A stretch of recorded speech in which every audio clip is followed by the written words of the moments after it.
বন্ধুরা সবাই কেমন আছো? দেখো আমি আবার একটা রেসিপি নিয়ে চলে এসেছি, বানাবো চিকেন চাপ। চলো কিরম করে বানাই আমি সেটা তোমাদের সাথে শেয়ার করছি। প্রথমে মাংসটাকে আমি ধুয়ে নিয়েছি, যে যেরকম বানাবে সেই হিসাবে ওজনের মাংসটা নেবে। আমি এখানে মাংসটা ধুয়ে নিয়েছি। এটা হচ্ছে আদা, রসুন, পেঁয়াজ, একটা টমেটোর পেস্ট বানিয়ে নিয়েছি। এইটা তো এবার আমি ওইতে দিয়ে দেবো। আদা রসুনের পেস্টটা আর পেঁয়াজের পেস্টটা দিয়ে দিচ্ছি।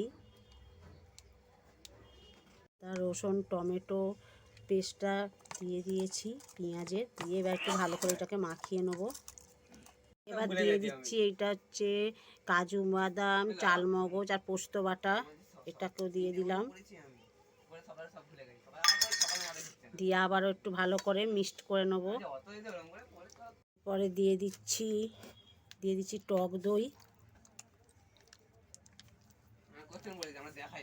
পরে দিয়ে দিচ্ছি এটা হচ্ছে বেসনকে আমি শুকনো কড়াই ভালো করে ভেজে নিয়েছিলাম, সেটাকে দিয়ে দিলাম। পরে দিয়ে দিচ্ছি বিরিয়ানি মশলা পরিমাণ মতন দিয়ে দিলাম। গোলাপ জল, পর দিয়ে দিচ্ছি কেওড়া জল, দিচ্ছি মিঠা আতর,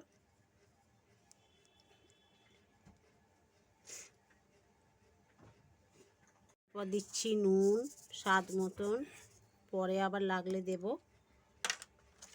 আর ঝালের জন্য অল্প দিচ্ছি লঙ্কা গুঁড়ো।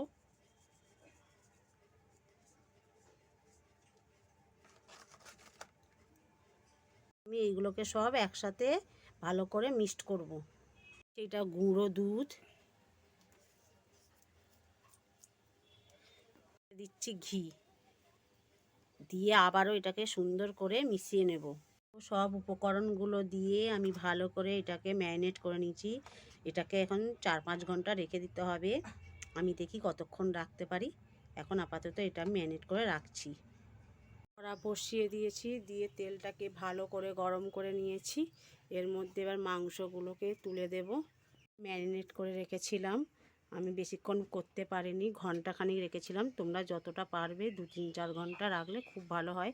আমার হাতে সময় ছিল না, তাই আমি 1 ঘন্টা করেছি। তো মাংসগুলোকে তুলে দিয়েছি, একটু ভাজা ভাজা করে নেব। তারপরে আমি গ্রেভিটাকে একটু পরে দেব, একটু ভেজে নিয়ে তারপর গ্রেভিটা দেবো।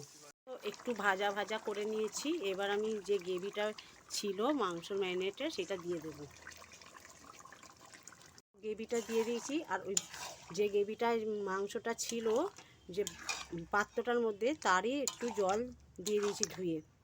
বেশি জল দেওয়া যাবে না, এটা এবারে আস্তে আস্তে লো আঁচে ভাপিয়ে ভাপিয়ে করতে হবে।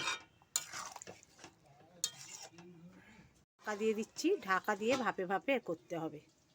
দেখো মাঝে মাঝে এরকম খুলে খুলে দেখতে হবে, আর একটু নেড়ে দিতে হবে, নইলে তলায় লেগে যাবে।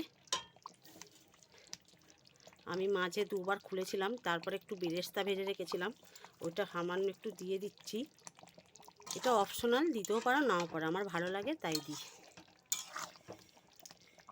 দেখো আমার মাংসটা হয়ে গেছে, এরকম হয়েছে। তোমরা কিন্তু মাঝে মাঝে অতি অবশ্যই চাপা খুলে দেখবে, আমি এটা দেখাইনি, মাঝে মাঝে খুলে খুলে দেখেছিলাম। লাস্ট ফিনিশিং এরকম এসছে। নামাবার আগে আমি একটু বেরেস্তা ছড়িয়ে দিচ্ছি, দিয়ে ভালো করে নাড়াচাড়া করে নামিয়ে নেব। আজকের রেসিপিটা এতটাই, কেমন হয়েছে অতি অবশ্যই বলবে। নামাবার আগে একটু ঘি দিয়ে দেবে অল্প।